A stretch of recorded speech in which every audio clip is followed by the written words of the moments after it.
Ahora sí. La reunión va a quedar grabada, por lo tanto después va a estar disponible en las plataformas de Prodesi. Para quienes se unen por primera vez, Prodesi es una asociación para la promoción de los derechos civiles, desde la cual se promueven y se defienden la dignidad inviolable de cada ser humano en todas las etapas de su vida, el derecho a la vida, desde la concepción hasta la muerte natural, el interés superior del niño, que se traduce en el derecho a que cada niño pueda tener una familia y a ser educada por sus padres, y el acompañamiento y la asistencia a la mujer en diferentes estados de vulnerabilidad, entre otros derechos. Esta noche nos acompañan desde diferentes provincias de la Argentina, desde México, Ecuador, Colombia y Brasil. Si hay personas de otros países pueden anotarlo después en las preguntas, pero los tenemos como inscriptos. Evidentemente este es un tema que nos afecta a todos. Hoy escucharemos, como les comenté, a 3 juristas argentinos que nos van a ayudar a entender qué es lo que estamos discutiendo cuando hablamos del DNU 6225 y a entender qué es lo que se juega jurídicamente. Los presento, creo que los pueden ver. Tenemos a la doctora Débora Ranieri, al doctor Federico Menéndez y a la doctora Florencia Monetti. La doctora Débora Ranieri y todos ellos, discúlpenme, tuve que acortar sus currículums porque son currículums muy extensísimos en realidad, pero bueno, simplemente para abreviar, la doctora Débora es abogada, es doctora, es abogada, investigadora y doctora en Ciencias Jurídicas por la Pontificia Universidad Católica Argentina, es miembro de la Academia Nacional de Ciencias Morales y Políticas, es miembro de número de la Academia del Plata y presidente de la Asociación Prodesi. Ella va a ser nuestra primera expositora en la noche de hoy.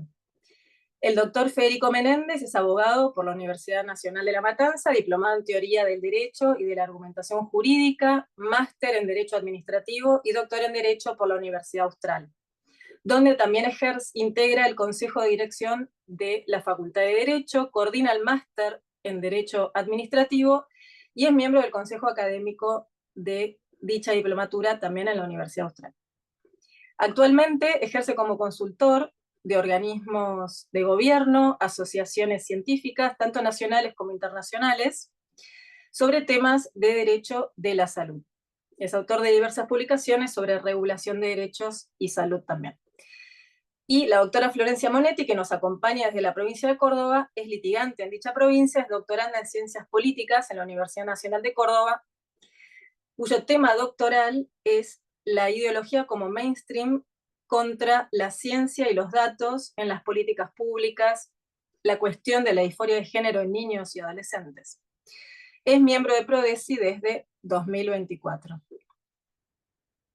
Entonces, les recuerdo, escucharemos a cada uno de los expositores durante 15 minutos, anotemos las preguntas y al final, si me las envían, se las podemos hacer a los 3 al mismo tiempo.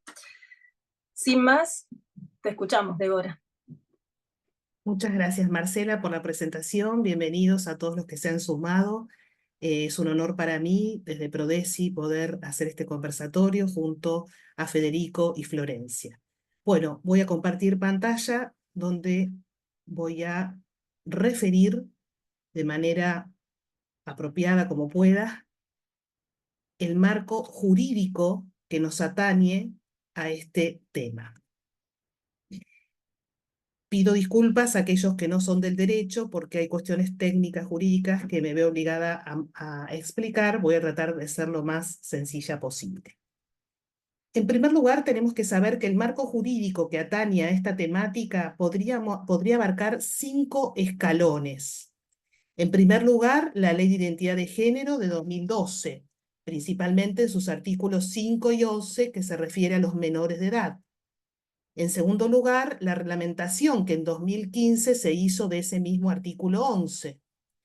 En tercer lugar, la reforma del Código Civil y Comercial que introdujo en el artículo 26 en el 2015 la autonomía progresiva del menor. En cuarto lugar, una guía técnica que dio el Ministerio de Salud en el año 2023 sobre la atención a los niños trans. Y por último, el DNU 62 del 6 de febrero del 2025, que reforma el artículo 11 de la Ley de Género.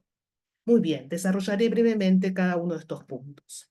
En primer lugar, la Ley de Identidad de Género 26.743, cuando se discutió en el Parlamento, especialmente en la Cámara de Diputados, sufrió un gran debate, especialmente los artículos referidos a los menores. En realidad, en los proyectos originales, que fueron 4, ninguno de ellos preveía la posibilidad de la hormonización y de la operación en menores. Esa posibilidad se agregó recién en el dictamen de mayoría de una de las comisiones que trataron los proyectos, e incluso esos artículos fueron reformados en la votación. Fue una aprobación de una ley demasiado apresurada que, por ejemplo, no se giró a la Comisión de Niñez, Niños y Adolescentes, ni tampoco a la Comisión de Salud, y se votó en diputados, por ejemplo, el 30 de noviembre del 2011, 2 horas antes del cierre de las sesiones legislativas. En esas mismas sesiones maratónicas que se hacen en diputados, ese mismo día se discutió, fíjense ustedes, la ley de fertilización asistida y la de muerte digna. Ahora bien, ¿qué es lo que establece esta ley? El artículo 2 define qué se entiende por identidad de género.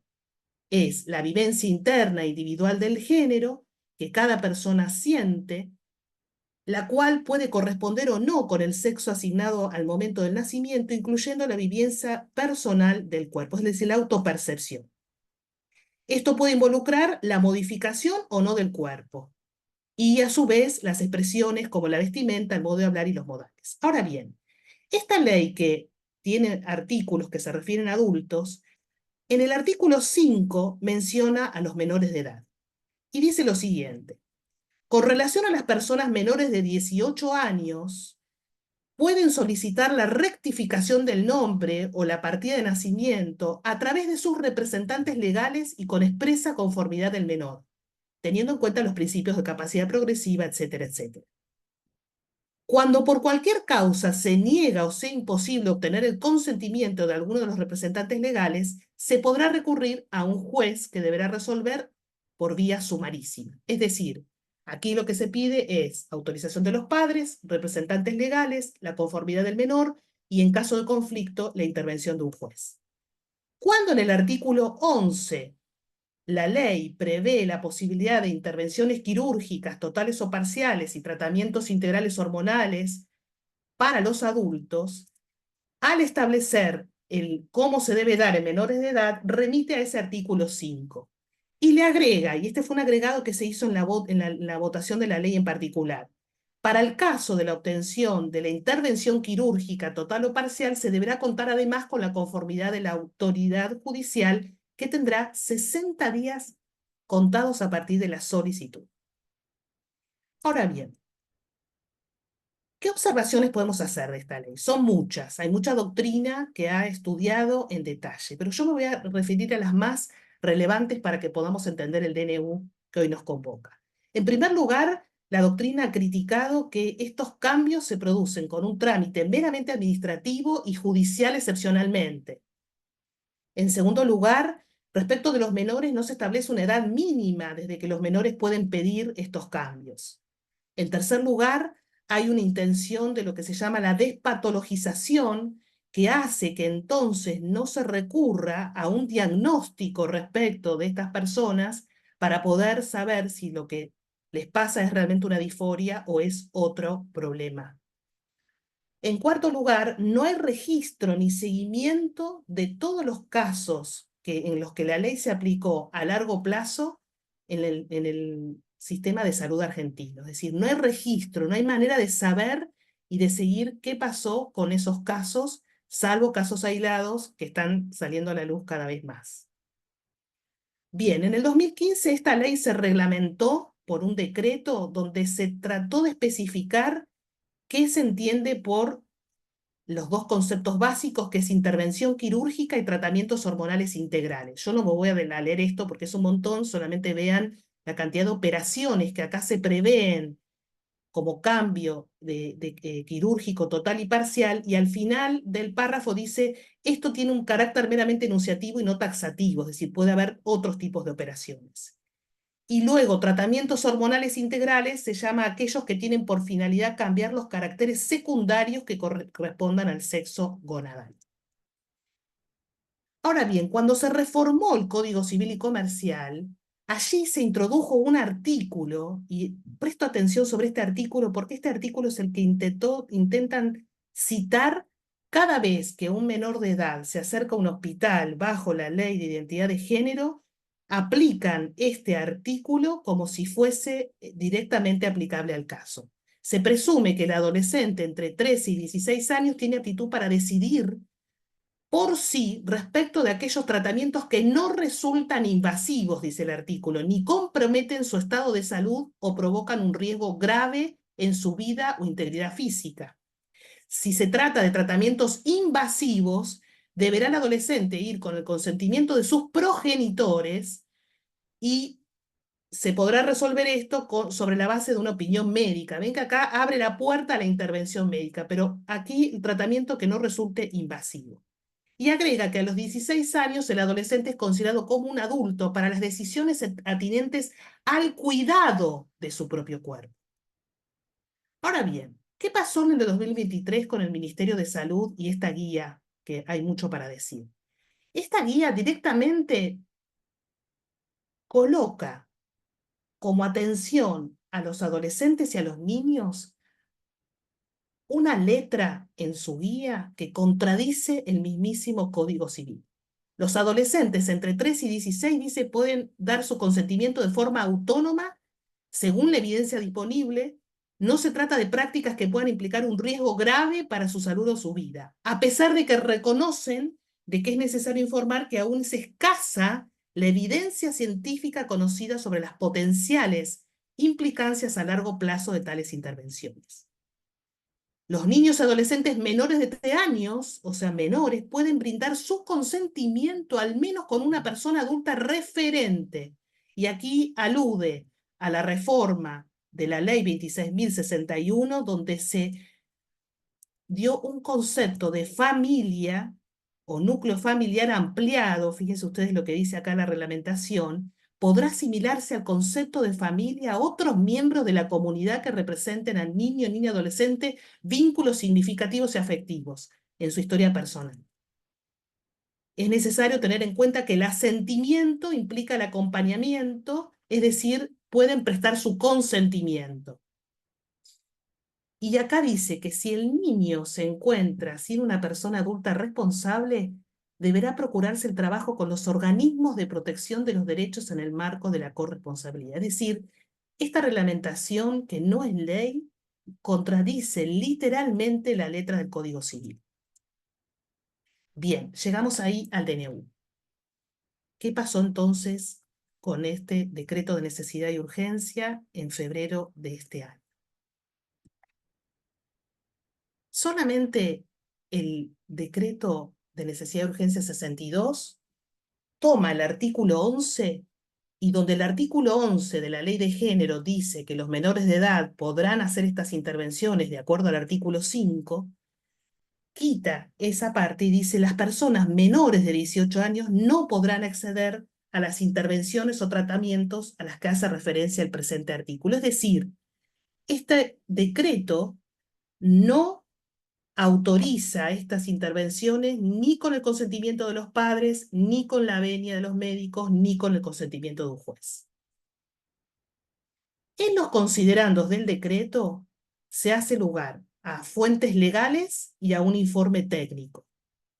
En segundo lugar, se remite que, siendo un decreto de necesidad y urgencia, deberá ser la comisión bicameral permanente la encargada de aprobarlo o desecharlo, y mientras tanto es ley. Veamos cuáles son esos fundamentos legales y el informe técnico.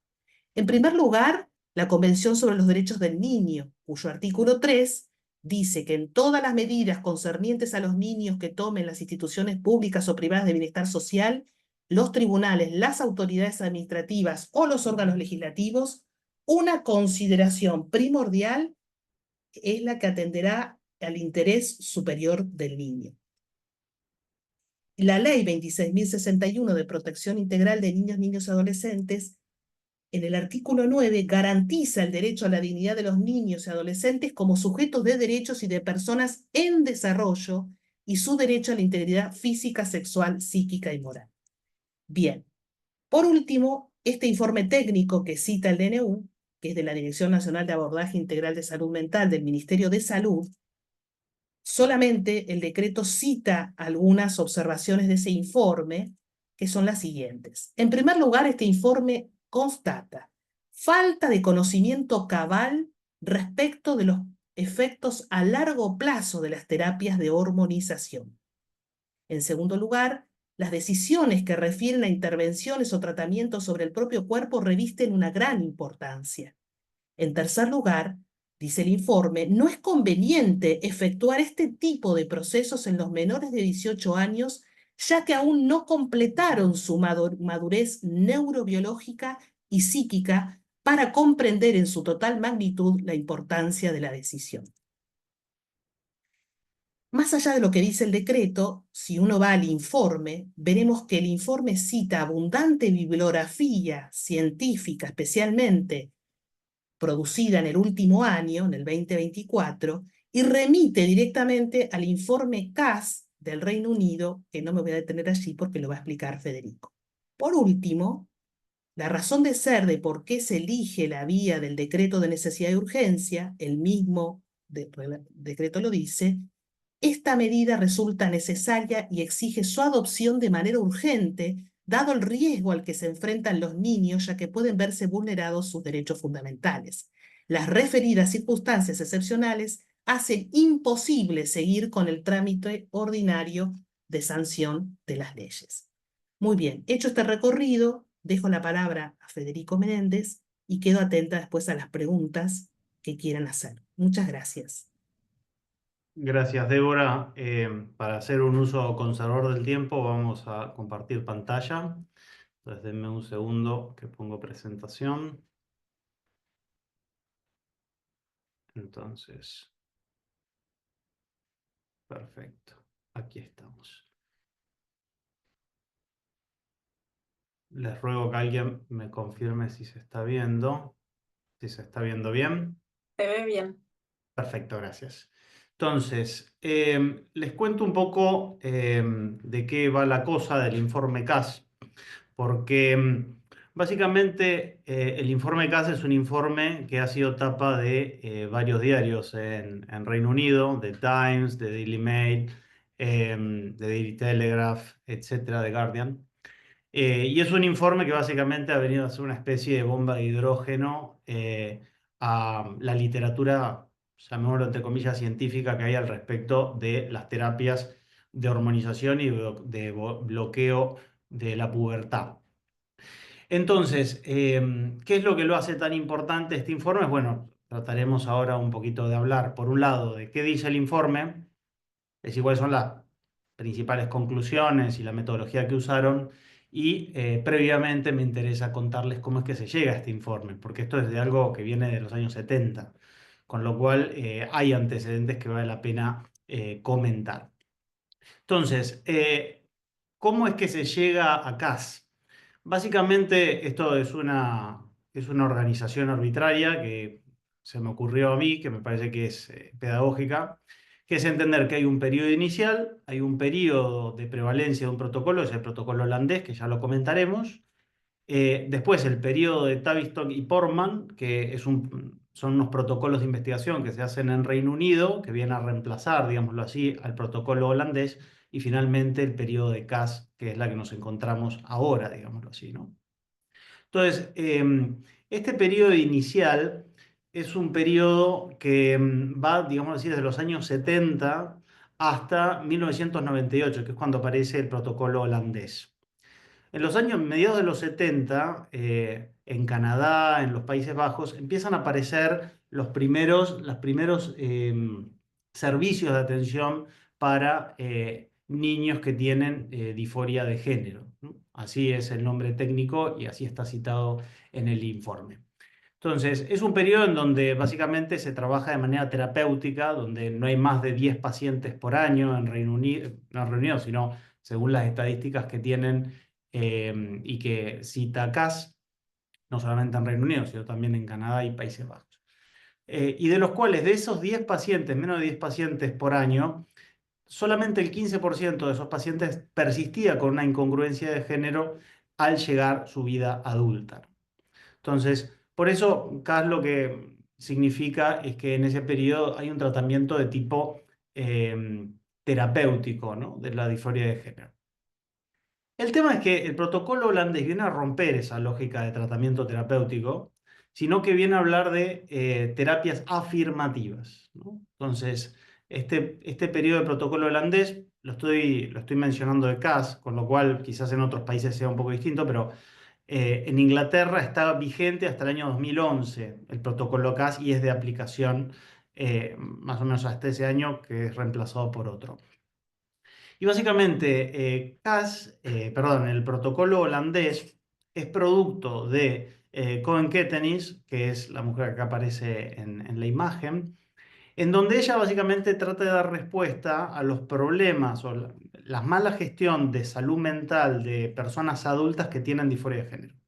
Entonces pone como hipótesis que sería bueno tratar esos casos antes, ¿no? Es lo que se llaman, digamos así, las terapias, ahora no recuerdo el nombre técnico que usa el informe, pero básicamente es adelantar, ¿no?, estas terapias. El asunto, yo voy a decir 2 palabras sobre esto, pero el protocolo holandés es muy importante, porque es el protocolo que sirvió para sostener todas las investigaciones posteriores. Primera alarma que uno tiene que despertar o encender. Ese protocolo de 1998 se hizo a partir de un solo caso de éxito. Es decir, una persona de 13 años, niña, que empezó una terapia de transición medicalizada a género masculino. Es decir, es el único caso que se funda para hacer este protocolo.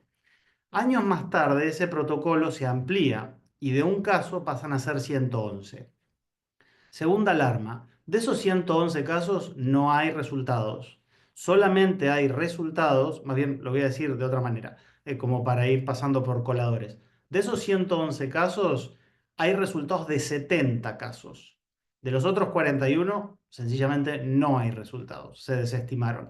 Y de los 70 casos, solamente el 30% completa los formularios del estudio, con lo cual, yo no soy bueno en matemáticas, pero se me hace que no debe haber más de 20 casos documentados de esos 111, que hayan conclusiones relevantes. Con lo cual, segunda, tercera y hasta cuarta alarma, ¿no? Y además de estos casos, que básicamente, ¿cuál es la conclusión que llega al protocolo? Dice que aquellos menores que se les hace terapia, que se les provee los tratamientos de bloqueadores de la pubertad, tienen como una disforia mejor tratada y parecería que cesa la disforia, ¿no? O más bien la conducta autolítica, la tendencia suicida, que es lo que se veía viendo en los estudios. ¿Cuál es el problema? Todos esos casos, los 70, fueron tratados durante todo el procedimiento por psiquiatras y psicólogos, con lo cual las conclusiones, dice CAS, están viciadas, porque esa falta de tendencia al suicidio, falta de conducta autolítica, se puede dar por el tratamiento psiquiátrico o psicológico, no por los bloqueadores de la pubertad. Esto lo dice CAS, ¿no? Acá en el punto 2.12 se puede ver, ¿no?, que eran regularmente tratados por psiquiatras y psicólogos. Entonces, ahí la conclusión puede estar viciada. Lo que es curioso es que este protocolo holandés se extendió en varias partes del mundo y hasta el 2011 es el que se aplicó en Reino Unido. A partir del 2011, ¿por qué se deja de aplicar? ¿De manera arbitraria? No, sino que a partir del 2011 Reino Unido empieza una investigación, ahí me acordé de investigación temprana, con bloqueadores de pubertad en menores, ¿no? Y lo que dice CAS, y esto me parece muy relevante de esta investigación, dice: se trató de un estudio no controlado con criterios de inclusión acorde al protocolo holandés, que ya hemos discutido las dificultades que tuvo, y medidas de resultados similares, ¿no? Y fíjense lo que dice: el uso de los mismos métodos que en el estudio observacional holandés, es decir, el uso de los mismos métodos implica que se apliquen las mismas limitaciones. Es decir, confusión de intervenciones endocrinas, psicológicas y desgaste significativo de los seguimientos. Hay una diferencia aquí, que es que a diferencia del protocolo holandés, en esta investigación no aparecen datos positivos, digámoslo así. No hay un aumento, una mejora en el bienestar de los pacientes. Más bien, esto no lo puse en el PowerPoint la cita, pero la tengo, está en el informe. Dice que aumenta la población de mujeres que tienen que ser institucionalizadas por ansiedad y depresión, aumenta la cantidad de personas con conductas autolíticas, con tendencia suicida. Y dicho sea de paso, estos resultados no se publican hasta el año 2020, con lo cual se termina en el 2016 la investigación, pero hasta el 2020 no se publica. Y lo más curioso, y esto lo dice CAS, punto 224 que está ahí, que dice, a la luz de desde el 2014 los bloqueadores hormonales pasaron a ser los únicos protocolos de práctica clínica, ¿no? Y dice, a la luz de los hallazgos anteriores, no queda claro el fundamento de esta medida. Esto lo dice CAS con mucha claridad. Con lo cual, incluso hay una cosa más, que no solamente es como que aplicaron el mismo protocolo, sino que además incluyeron en la investigación una población que no correspondía. Por ejemplo, se hace investigación, según dice CAS, con personas que no tenían antecedentes de incongruencia de género o disforia de género. Es decir, se le da bloqueadores hormonales a gente que estrictamente no tenía un diagnóstico de disforia de género. Esto también lo dice CAS. Con lo cual, todas alarmas, como se imaginarán, ¿no? ¿Cuál es el problema? Que en el año 2016 hay una revisión de la misma Tavistock, que es quien de alguna manera controlaba esa investigación, ¿no? No era quien la llevaba a cabo, pero sí quien recogía los resultados. Y dice en el 2016 que no hay evidencia, dice, la evidencia en investigación sobre los impactos a largo plazo de algunos tratamientos es limitada y aún está en desarrollo, ¿no? Con lo cual se enciende una alarma. En el 2020 esto lleva a que se convoque al grupo liderado por CAS y se trabaje en el informe que vamos a tener en 2024.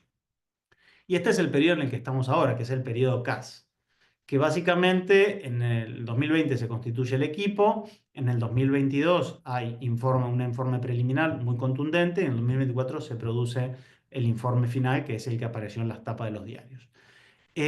¿Cuál es el objeto del informe? Básicamente, ver cuál es la manera mejor de abordar, apoyar y gestionar a la población de niños y jóvenes que acuden con incongruencia de género.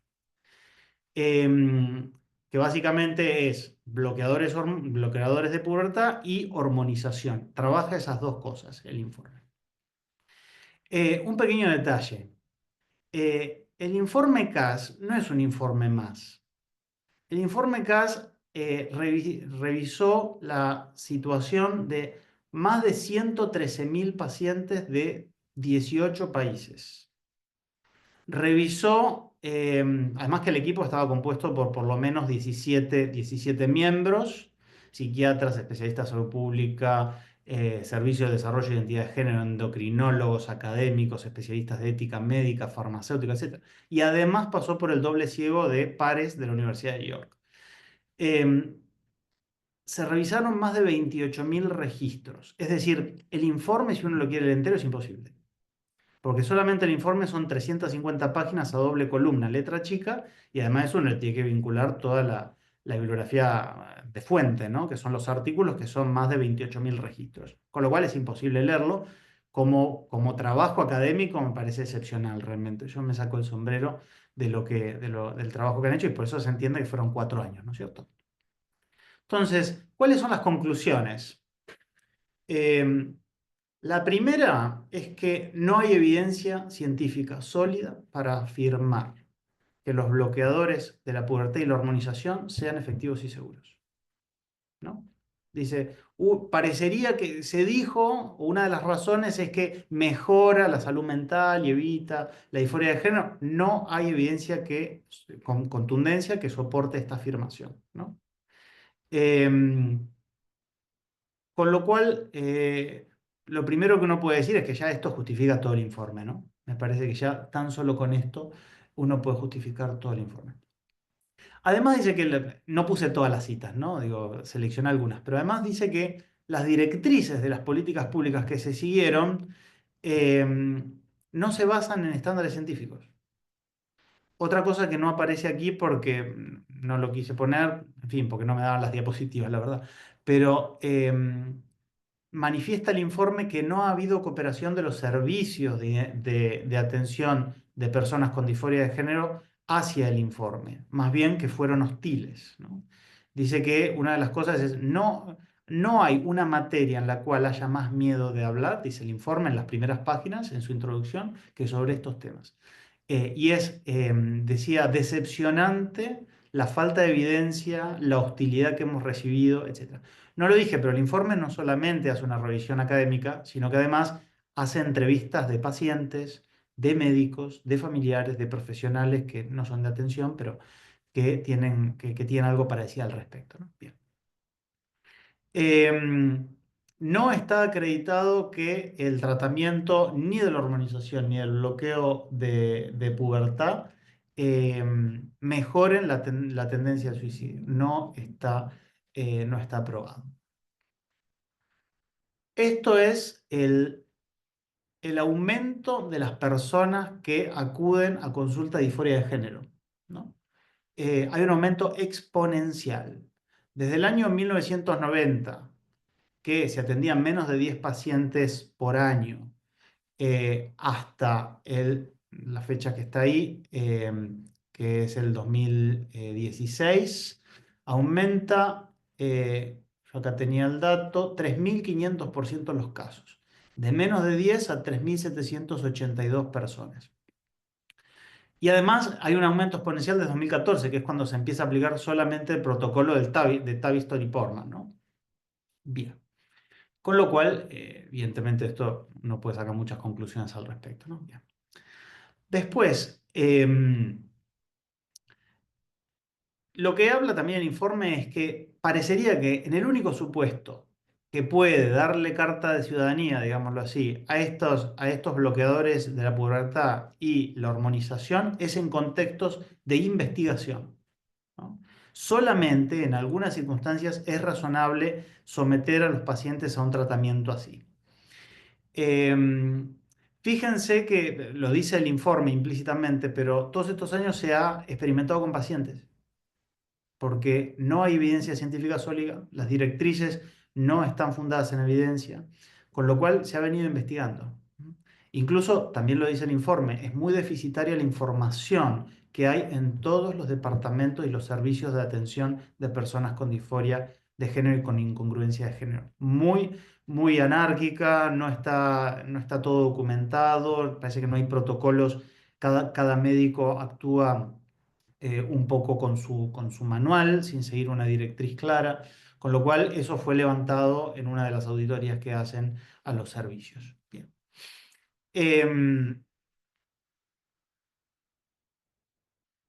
Entonces, déjenme leer acá una cosita. Claro, esto es interesante. Fíjense, ¿no? Esto es llamativo. Dice el informe, a menudo pasan muchos años antes de que los resultados de investigaciones con resultados positivos fuertes se incorporen a la práctica. Hay muchas razones para esto. En el ámbito de la atención de género a los niños ocurrió todo lo contrario. Esto lo dice Cass, ¿no? Basándose en un único estudio holandés que sugería que los bloqueadores de pubertad pueden mejorar el bienestar psicológico de un grupo estrechamente definido de niños, la práctica se extendió rápidamente a otros países. Esto fue seguido de cerca por una mayor disposición a comenzar a utilizar hormonas, es decir, no solamente bloqueadores, sino también hormonizar, y extender este enfoque a grupos más amplios que los originales, ¿no? Es decir, no solamente chicos que tenían disforia de género o incongruencia de género, sino también a otros chicos que no estaban diagnosticados. Yo no me quiero extender mucho más porque quiero ser respetuoso del tiempo. Este es Atul Gowande, que es un médico de Harvard muy citado. Con esta frase empieza el informe. Me pareció muy acertado realmente, porque dice, fíjense, ¿no? El estado fundamental de la medicina es la incertidumbre. La sabiduría, tanto de los pacientes como de los médicos, se define por cómo se afronta esa situación. Entonces, a este respecto uno podría sacar su propia conclusión de qué fue lo que pasó con Cass, qué fue lo que pasó antes de Cass, ¿no? Yo les recomiendo ver el informe, quizás no leerlo todo, porque como les digo, salvo que sean apasionados por estos temas, pero al menos el primer summary, que son las primeras 30 páginas, en donde están todas las conclusiones y recomendaciones, después uno puede hacer doble clic y profundizar en otros temas, ¿no? En esas mismas, cómo llegan a esas conclusiones. Pero me parece que, como decía al principio, esto ha sido una bomba de hidrógeno en la comunidad científica porque ha dado muchas respuestas a todos estos debates que se fundamentaban en esto, ¿no? En un protocolo a partir de un solo caso, con una población reducida, sin evidencia, con métodos muy precarios y sin estudios controlados y aleatorizados. Con lo cual, yo creo que suficientemente podemos decir y con mucho criterio que estamos a partir de este informe en una nueva etapa de estos tratamientos de bloqueo de pubertad y hormonización, porque la comunidad científica no puede quedar indiferente frente a las conclusiones de Cass. Tengo 1000 cosas más para contar sobre el informe, pero quise centrarme en lo que a mi juicio era más importante y pertinente para el caso, pero cualquier cosa después podemos conversar de otros puntos también relevantes. Muchas gracias, Federico. Sí, ya están llegando las preguntas. Florencia, te escuchamos. Creo que también tenés una presentación. Sí, sí. A ver, también voy a pedir lo mismo, que me indiquen si se ve y si se ve bien.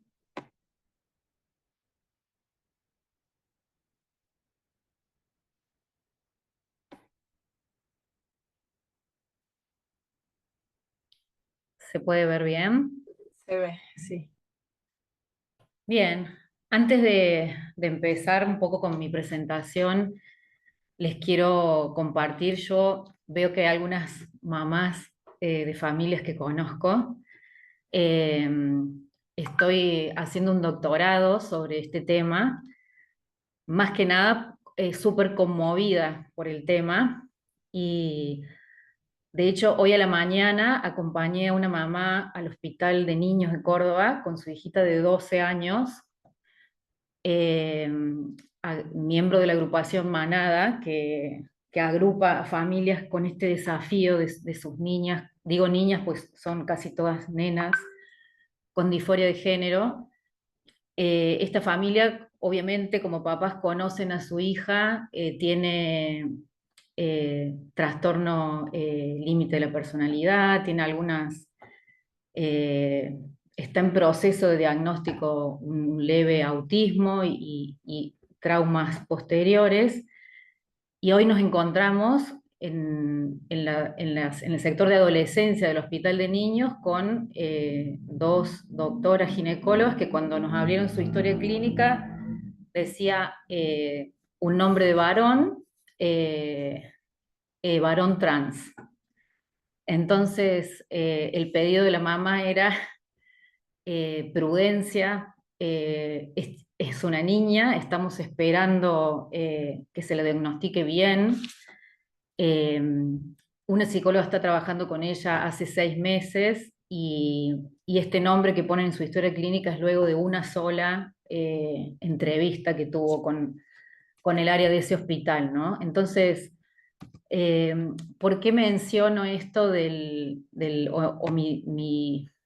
mi parte tiene que ver con esto del interés superior del niño y la autonomía progresiva? Porque es uno de los principales argumentos a los que se recurre cuando se dice que se está velando por los derechos de los niños, ¿no? Voy a citar a un autor español, el doctor Guillermo A. Morales Sancho, con un libro del 2023, ¿no? Que eso también es interesante. Estamos citando libros posteriores, como decía el doctor recién, al informe Cass. Él habla de dos teorías, ¿no? Con esto del interés superior del niño. La teoría lineal, que toma como modelo para explicar el ejercicio de los derechos fundamentales de los menores al adulto autónomo en su relación con los poderes públicos, eh, como dos sujetos que están en ambos polos, pero que de un lado están los poderes públicos, los poderes públicos, y del otro lado un adulto autónomo. Entonces, cuando tomamos ese modelo y lo queremos trasladar a los niños, surgen varias contradicciones, ¿no? O a los menores. La teoría triangular, que es la otra, dice se debe añadir a los padres en dicho esquema. Es la teoría triangular alemana. Esta refleja de manera más fiel la realidad de las relaciones jurídicas. Padres-hijos, padres-estado, estado-hijos, padres-tercero. Entonces lo que afirma el doctor Morales Sancho es intentar encajar a los menores de edad en el esquema lineal genera que se considera a los padres como el poder público, se someta a un serio escrutinio de su autoridad, o bien como un estorbo a la relación directa que tiene que haber entre los menores y el Estado. O se caricaturiza la autoridad paterna como propiedad sobre los hijos, que al estar en este chat de la agrupación Manada, y el haber acompañado, ya llevo 20 familias que he acompañado personalmente a escuelas, hospitales, y tanto del ámbito público como privado, como a través de escritos, de notas, de pedido, puedo ver este avasallamiento del Estado sobre la familia, ¿no? Papás teniéndose que defender y explicar la situación preexistente de sus hijos y pedirle a la escuela, no le cambien el nombre tan rápido, o al hospital, no la hormonicen, tiene situaciones que resolver antes y estamos trabajando en eso. O totalmente acompañando esto, hay un fragmento de un manual de ESI, que es el que estoy compartiendo acá, del Ministerio de Educación del año 23, que habla del adultocentrismo, ¿no? Dice, es una categoría de análisis que da cuenta de una relación asimétrica. Esto leen los chicos en la escuela, ¿no? Una relación asimétrica basada en el criterio de la edad. Así las personas adultas ocupan un lugar de mayor jerarquía y esto genera prácticas y discursos que desconocen o niegan la condición de sujetos de derechos de las niñeces y adolescencias. En esos periodos de la vida, las personas son pensadas como incompletas, en una relación de subordinación con respecto a la adultez, y la concepción adultocéntrica utiliza una práctica tutelar. Ya vas a entender cuando seas grande, porque lo digo yo, a tu edad no se puede opinar, son algunos dichos de la vida cotidiana que expresan este posicionamiento. Y por ahí uno dice, ¿qué tiene que ver esto con lo jurídico? Pero en realidad, cuando uno lo ve en los hechos, como me toca verlo cada día, lo que genera este tipo de leyes y su redacción es el Estado te entiende, te escucha, vela por tus derechos, y tus papás te prohíben, no te escuchan y no te entienden. Y esto se ve acompañado también en un concepto de Reuter que es muy interesante, el concepto de cherry picking, habla él, dice que hay como una selectiva apreciación de la madurez, ¿no? De los menores. Dice, para las decisiones relativas a su libertad sexual o de la llamada medicina satisfactiva, la suficiente capacidad, tal como lo decía la doctora Ranieri en el artículo 26, ya arranca desde la pubertad. Pero en cambio, para la responsabilidad civil y penal se rigen según los estrictos límites legales de la mayoría de edad, y los padres son los principales responsables, ¿no? Otra cosa muy interesante a tener en cuenta es esta discusión jurídica que nos tenemos que dar a la luz, digo yo, del informe CAS. No podemos seguir guiándonos solamente por las leyes del 2006 de ESI, las leyes del 2012 de la Ley de Identidad de Género. Esta discusión jurídica dice, el foco de atención sobre los menores suelen ser los casos patológicos que llegan a los tribunales. Se tiende a sembrar una sospecha generalizada respecto a la fisiología de la autoridad de los padres y a obviar los serios límites de la intervención pública que pretende sustituirlos.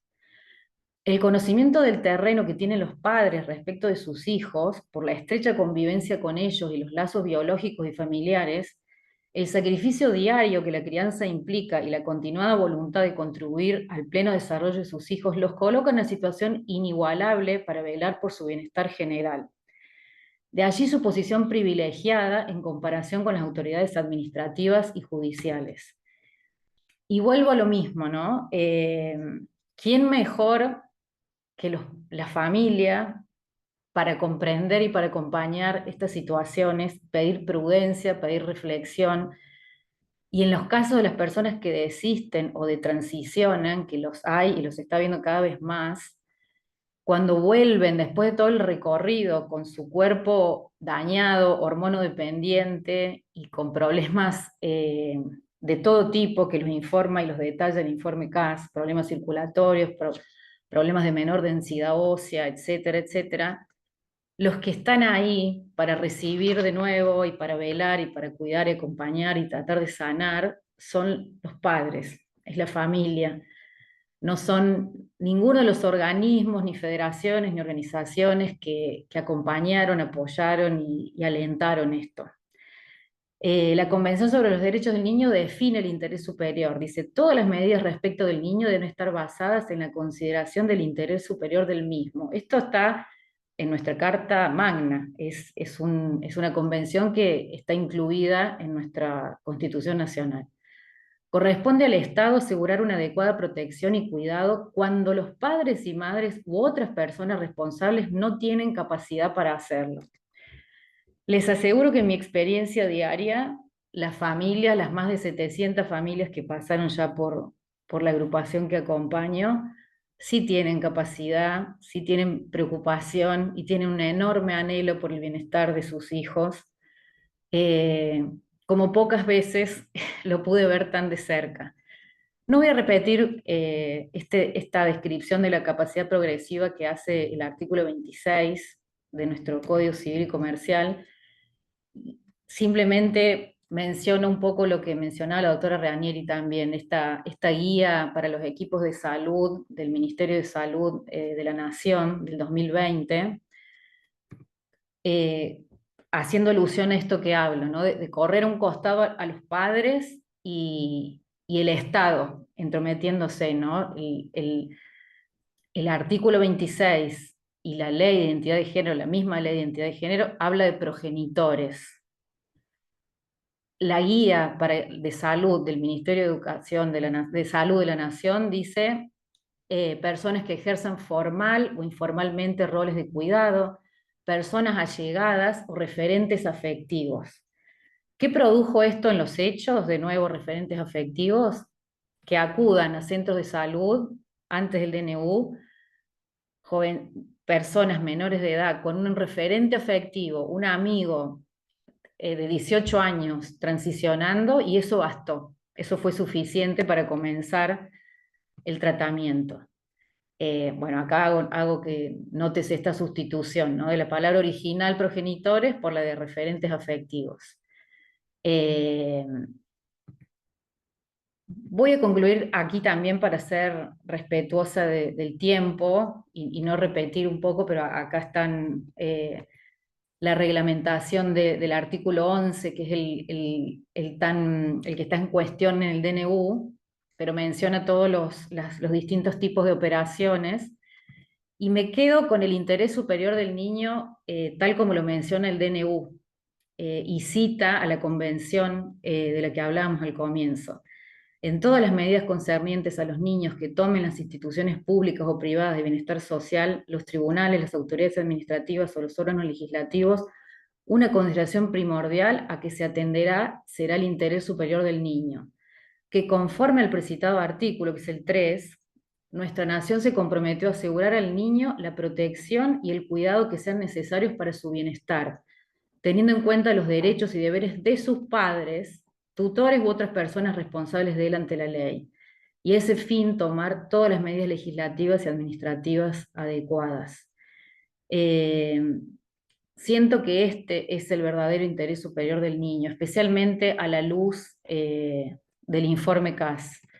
Ya no podemos permanecer indiferentes a esto y desactualizados, ¿no? Si queremos ser estar a la vanguardia y ser progresistas en el verdadero sentido de la palabra, es leer este tipo de bibliografía y el respaldo científico que demuestran, ¿no?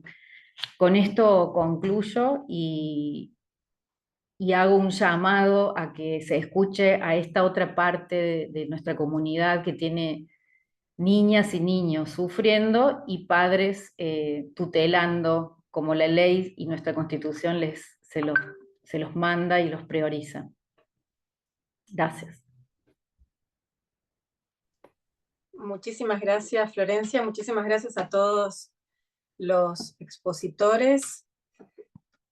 Nos quedan unos minutos que vamos a aprovechar para poder intercambiar estas preguntas y respuestas. Tenemos varias preguntas. Empezamos con Débora Ranieri. ¿Estás por ahí? Acá estoy, sí. Débora, te han hecho varias preguntas, pero bueno, empezando con la primera. ¿Ha habido demandas judiciales contra el DNU? Bien, bueno, yo hice referencia al DNU y a los considerandos, pero inmediatamente después de la publicación en el boletín oficial del DNU, que fue el 6 de febrero del 2025, el día siguiente a esa publicación, ya algunos tribunales de diferentes jurisdicciones empezaron a recibir amparos colectivos para pedir que se derogue el DNU y para que se siga con el acceso a la hormonización y a las operaciones. En varias jurisdicciones, entre ellas en el Foro Federal, bueno, en la provincia de Tucumán, ahí la veo a Mara Mokevich que está presente, y una especialmente que es la que avanzó rápidamente, dado los plazos del procedimiento, que es la que se interpuso contra el gobierno de la Ciudad de Buenos Aires. Es en esa particularmente la jueza que interviene en primera instancia suspende a través de una cautelar la vigencia del DNU en la Ciudad de Buenos Aires. Bueno, esto ha sido apelado por el gobierno de la ciudad y ahora está en resolución en Cámara. ¿Quiénes son los que han interpuesto estas demandas? Son asociaciones de diferentes lugares que nuclean al colectivo que ellos dicen trans.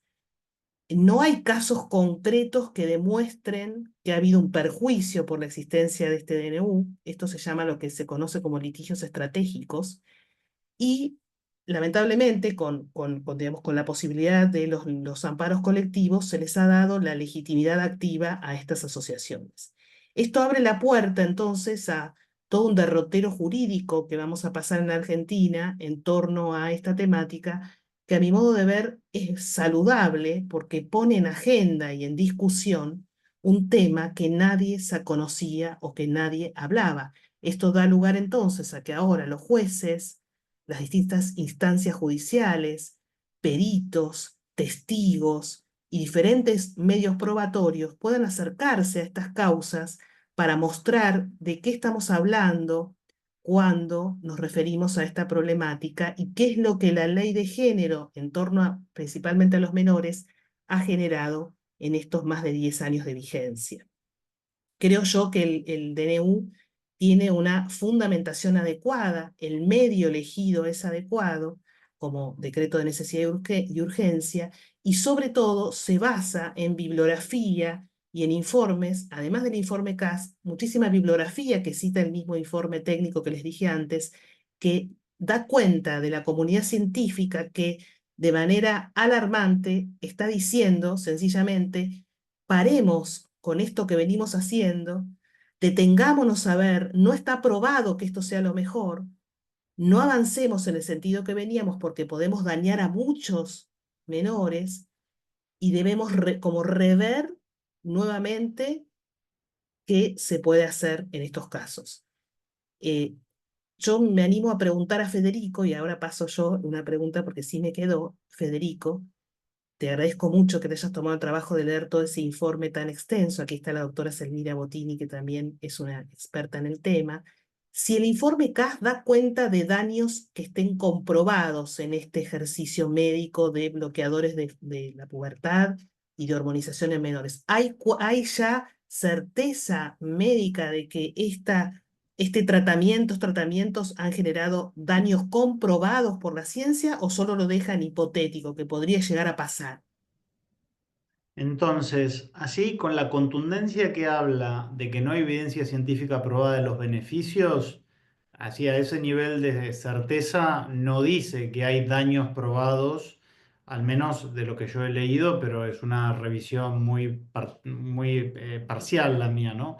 Quizás una segunda lectura más pausada todavía podrá encontrar algo, pero yo de lo que recuerdo no habla con esa contundencia. No obstante, dice otras cosas que uno puede sacar conclusiones, ¿no? Por ejemplo, que hay riesgos en el desarrollo neurocognitivo de las personas que se someten a estas prácticas, que la salud cardiometabólica puede estar comprometida, que puede haber peligros en disminución de la masa ósea de los menores que se someten también a los bloqueadores y a la hormonización. Y dice que, por supuesto, desarrollo psicosexual también, ¿no? Dice el tema de crecimiento, la estatura, etcétera. Con lo cual, lo máximo que me parece yo estaría dispuesto a afirmar ahora en estas, así como me preguntes acá en público, lo máximo estoy dispuesto a afirmar de lo que recuerdo es que no hay información suficiente, que hay incertidumbre y que esa incertidumbre justifica tratar a esos pacientes en un protocolo de investigación particular. Y además que le dice, esto no lo he dicho, pero le hace extremar la prudencia a los profesionales para incorporar a esta gente en estos protocolos. Con lo cual, certeza de los daños no tenemos. Lo que sí tenemos certeza de que no hay beneficios, ¿no? La evidencia es muy débil sobre unos pocos beneficios en unos pocos pacientes en la adolescencia, en la pubertad, pero el resto es incertidumbre. Aquí solamente hago un inciso, que la incertidumbre clínica, acá yo estoy seguramente en presencia de médicos, no voy a hablar de medicina, pero la incertidumbre clínica es un principio de la medicina, con lo cual exige extremar los recaudos en caso de incertidumbre de la extensión de los daños, ¿no? De los riesgos. Lo mismo sucede en el derecho, lógicamente, ¿no? Si se me aparece una figura en la puerta de mi casa oscura y no sé si es un animal o una persona, no voy a disparar, ¿no? Porque uno dice, bueno, enciendo la luz primero. Entonces, es decir, cuando hay dudas sobre la extensión del daño, lo que está llamado es a reducir el riesgo, ¿no? Con lo cual, nada, eso es lo que puedo yo aportar. Quizás si algún otro médico que ha leído el informe puede hacer otra lectura un poco más específica sobre este punto. Gracias, Federico. Se sumó otra pregunta también. Dice lo siguiente: después del informe CAS, ¿qué sucedió con el derecho comparado? ¿Cuál es el efecto que ese informe produjo en los estados? Gran pregunta. Entonces, porque ¿qué pasó el día después de CAS? ¿No es cierto? Esto salió 2022, primer informe, 2024 el segundo, y después ¿qué? Entonces, hay dos grandes equipos, digámoslo así, en este tema, que son relevantes, ¿no? Un equipo de países, que son tres, que han hecho una revisión sistemática de toda la literatura científica, y hay otro equipo de países que no han hecho una revisión sistemática, digamos así, al estilo y al modo en que le hizo estos primeros, como por ejemplo Reino Unido con CAS, es una revisión sistemática extraordinaria. Otros países que no han hecho esa revisión, pero tienen una conducta de precaución frente a esto. Entonces, vamos a hablar del primer equipo, que básicamente no son países sin tradición científica, ¿no? Al contrario, estamos hablando de Reino Unido, Suecia y Finlandia. Estos tres países son los que hicieron estos estudios sistemáticos. ¿Qué encontramos? Reino Unido. Después de la revisión CAS, en el año 2024, el gobierno prohibió la administración de bloqueadores de pubertad en menores, salvo con aquellos que ya estuvieran en un protocolo de investigación y estuvieran siendo tratados así. Un dato. Antiguamente se decía que la irreversibilidad, que esto era reversible, que no había ningún daño, etc. Entonces, a partir del informe CAS, empiezan a decir dejan de decir que esos efectos son totalmente reversibles para decir que se sabe poco de los, estoy citando, se sabe poco de los efectos secundarios a largo plazo de los bloqueadores hormonales. No se sabe cuáles pueden ser los efectos psicológicos. Tampoco se sabe si afectan el desarrollo del cerebro de los adolescentes o los huesos de los niños. Con lo cual, muta ya la advertencia. Suecia. En 2021, el Instituto Karolinska sale con una declaración diciendo que no administrarían bloqueadores de pubertad a menores fuera de ensayos clínicos aleatorizados, ¿no? Y en 2022 hay una revisión sistemática, que es la que amerita que esté en este equipo, de la Junta Nacional de Salud y Bienestar de Suecia, que dejó de recomendar fuertemente los bloqueadores para hacer una recomendación más soft y con muchas prevenciones, ¿no? Y por último, Finlandia, que dice que los bloqueadores hormonales tienen que verse caso a caso, ¿no? Esto no es café para todos, sino que hay que ver caso a caso si corresponde o no. Entonces, después, los otros países que no hicieron una revisión sistemática, pero que tienen cierta espalda para poder hacer un juicio de valor al respecto, encontramos Noruega, que dice que las terapias son experimentales, Chile, que suspendió todos los bloqueadores de pubertad y hormonización en menores, Países Bajos, que básicamente el ministro de Salud saliente dijo que, bueno, estamos revisando los protocolos para adaptarlos, con lo cual se estaba yendo y eso fue lo último que dijo, dio el portazo y se fue. Dinamarca, que el 3 de julio del 23 publicó un artículo muy contundente en quizás la revista científica más prestigiosa de ese país, que es de la Asociación Médica Danesa, en donde reconoció la falta de evidencia científica sobre los resultados generales de las terapias de hormonización. Francia, perdón, estoy yendo telegráficamente, pero me parece que se puede profundizar después si quieren. Francia, que el Senado había aprobado por unanimidad la prohibición de los bloqueadores de pubertad y hormonización cruzada. Y eso pasó a la Asamblea General. Yo, para honestidad intelectual, descontinué la investigación de ese caso. No sé si se aprobó, si está en tratamiento, si se archivó, pero hasta el 28 de mayo del 24 estaba pendiente para que lo trate la Asamblea. Colombia, que Colombia, pese a tener un fallo, que es el fallo Claudio, que decía que es estigmatizante supeditar un tratamiento hormonal a un diagnóstico de disforia de género, lo dice la Corte, fallo Claudio, año 2022. Después dice que Colombia está revisando un proyecto de ley que prohíbe todas las terapias de hormonización y cirugías de reasignación de sexo en menores. Es un proyecto de ley que es del año 23, si mal no recuerdo, es el proyecto de ley 183. Y por último, España, que más allá que la ley de sanidad integral promueve los tratamientos para personas que se identifican con el transgénero, sin embargo, los tratamientos hormonales están prohibidos por la Agencia Española de Medicamentos. Entonces, todo lo que significa el tratamiento químico, en principio, constituiría una infracción administrativa, ¿no? Es decir, y por supuesto los tratamientos quirúrgicos están prohibidos. Porque según leí, parece que esto podía encuadrar dentro de lesiones corporales, que sería el 156 del Código Penal Español.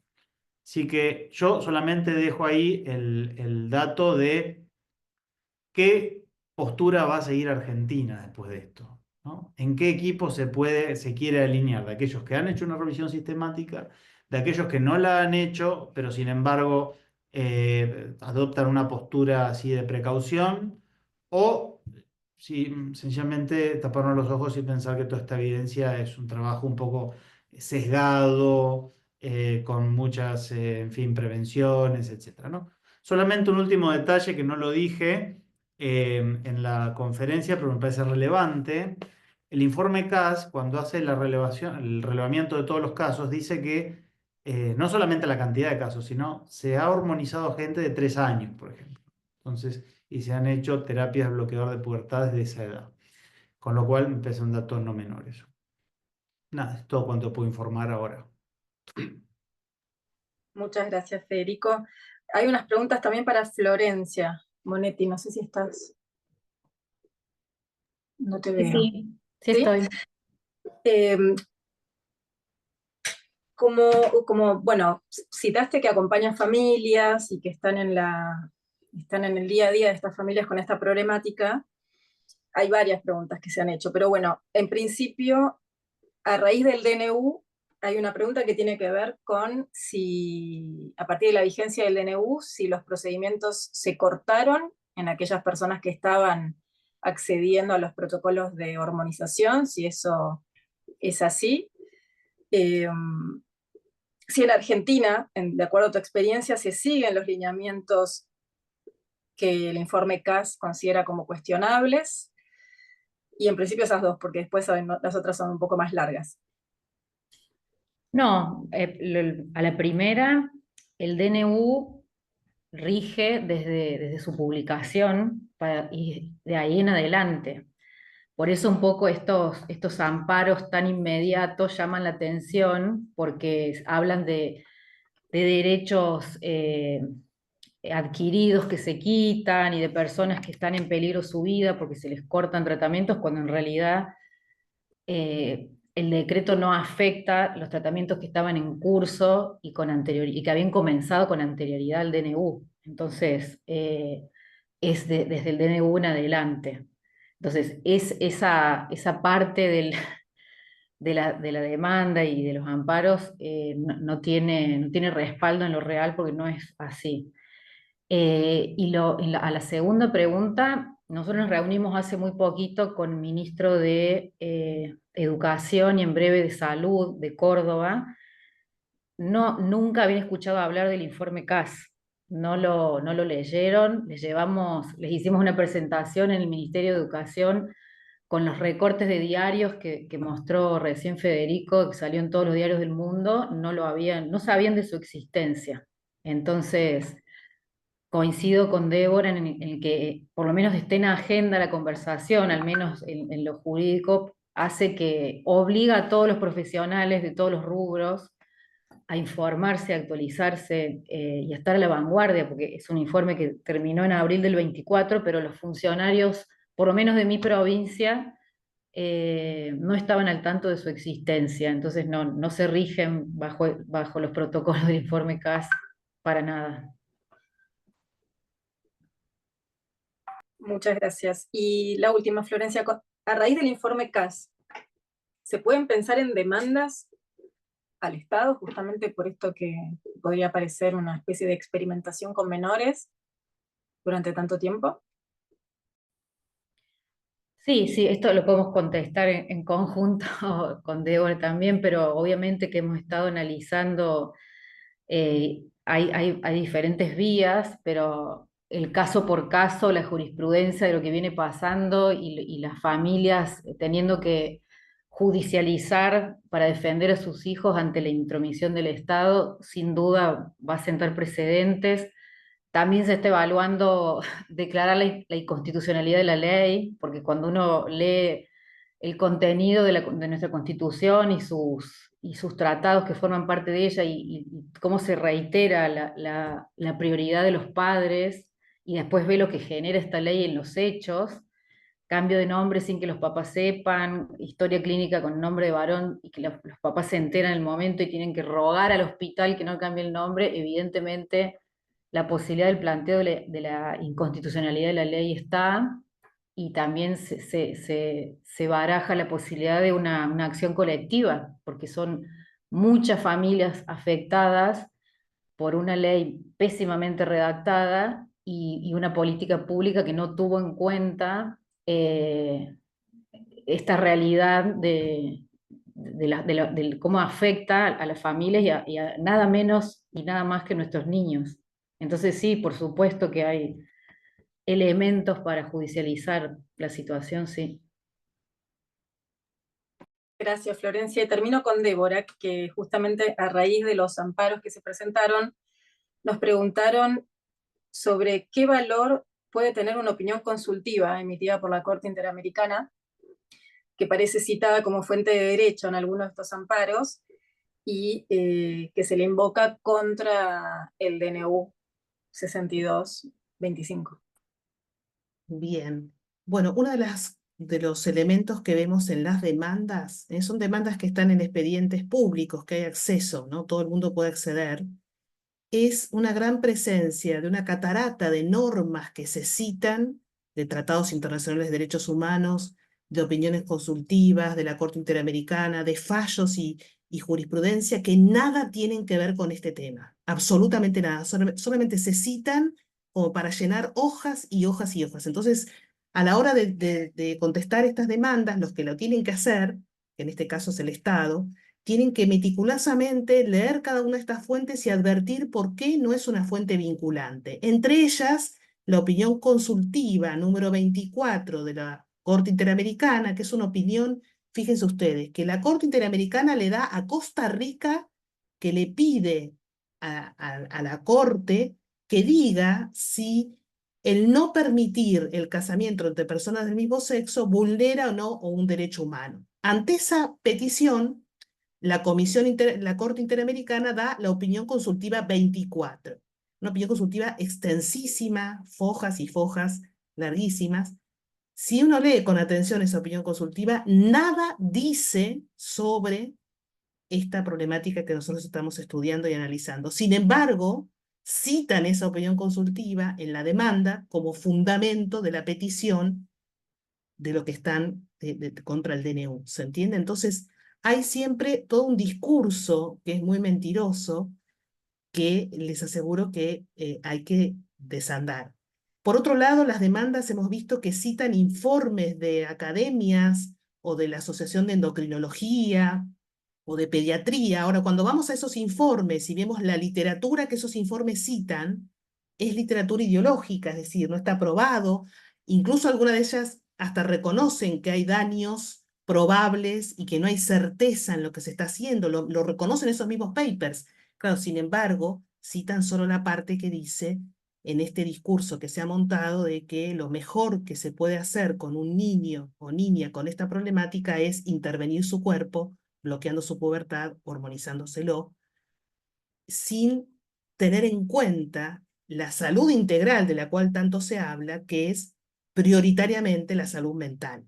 Acá hay una priorización de intervenir un cuerpo que está sano, que no tiene ninguna patología, y no de adentrarse en el análisis de cuál puede ser el problema de salud mental que ese niño o adolescente pueda estar pasando.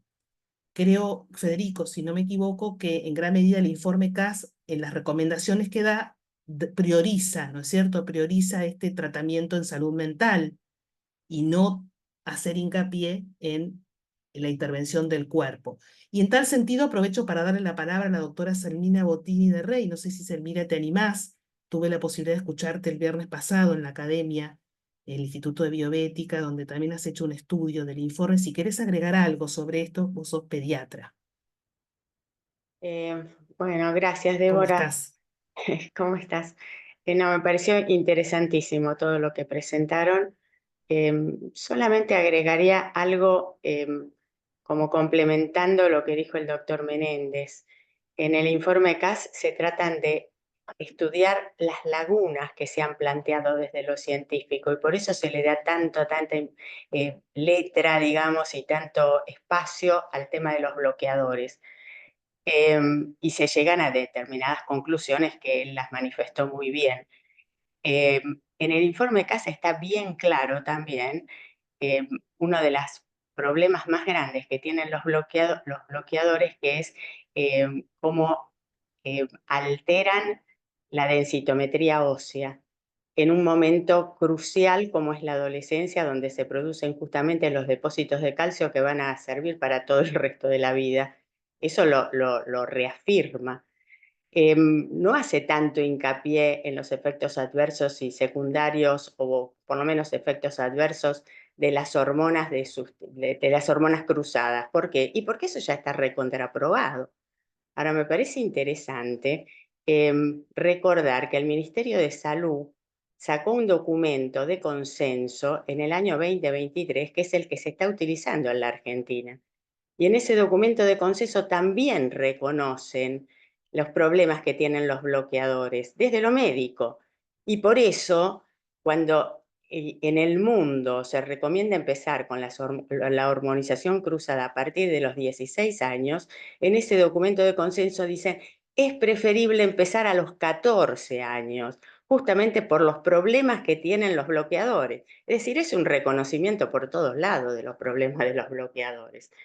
En ese documento también muestran, se muestran los efectos adversos de la hormonización cruzada, de los efectos que se presentan siempre, de los que se presentan algunas veces. Está muy bueno que se conozca todo esto.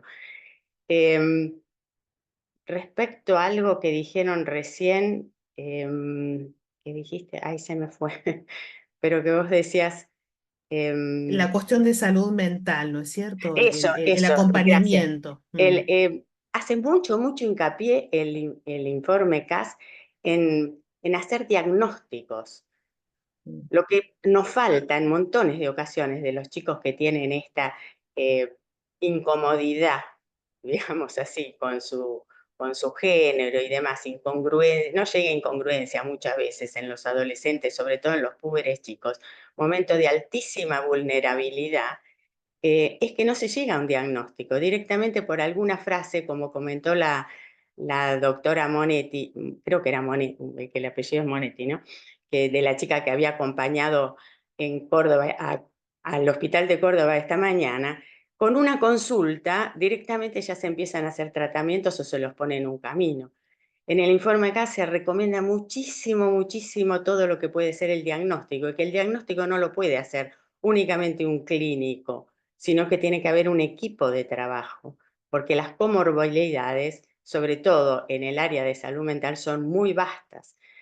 Hace mucho hincapié, por ejemplo, la asociación de incongruencia con el trastorno del espectro autista.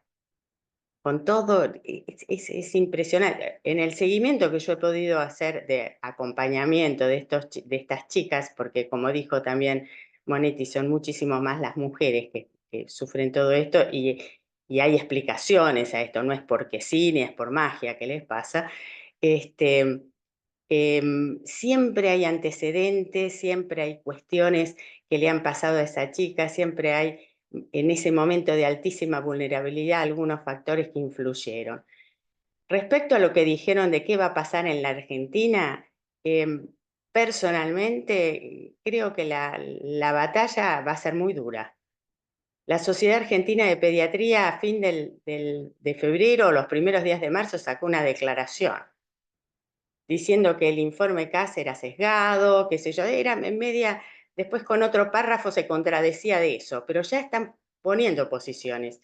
Y si ustedes buscan y leen ese informe ese informe de consenso, ese documento de consenso del Ministerio de Salud del 2023, y van a ver que ahí se engloban a casi todos los endocrinólogos infantiles, a los médicos, a los pediatras.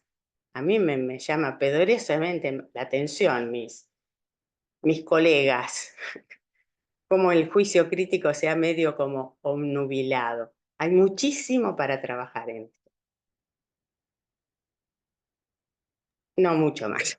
Muchas gracias, Elmira.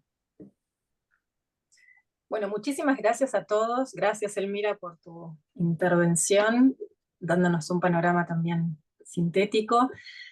Siendo las 20:23, tal vez sea pertinente dar por terminado este primer conversatorio, recordando que por la profundidad del tema que estamos tratando, posiblemente volvamos a convocarlos a otras reuniones. Gracias a todos los que participaron en el chat, que enviaron algunas preguntas. El Zoom va a quedar grabado en el canal de YouTube, o sea que lo van a poder consultar seguramente a partir de esta semana. Y si necesitan enviarnos alguna pregunta adicional o algo que haya quedado en el tintero, tenemos un mail institucional a donde nos pueden acercar esas dudas. No sé si Débora lo podés compartir. Sí, lo pongo ya en el chat. Es info@prodeci.com.ar. Nosotros vamos a mandar la grabación a los que se inscribieron, y también vamos a mandar el informe CAS adjuntado al mail para que lo puedan leer aquellos que les interese. Excelente, muchísimas gracias a todos. Buenas noches y nos veremos en la próxima reunión de este ciclo. Muchas Buenas gracias. noches Gracias, para todos. Federico y Gracias a vos, Florencia. doctora. Saludos, Florencia. Buenas noches, ¿eh? Buen viaje, Federico. Gracias. Saludos, gracias.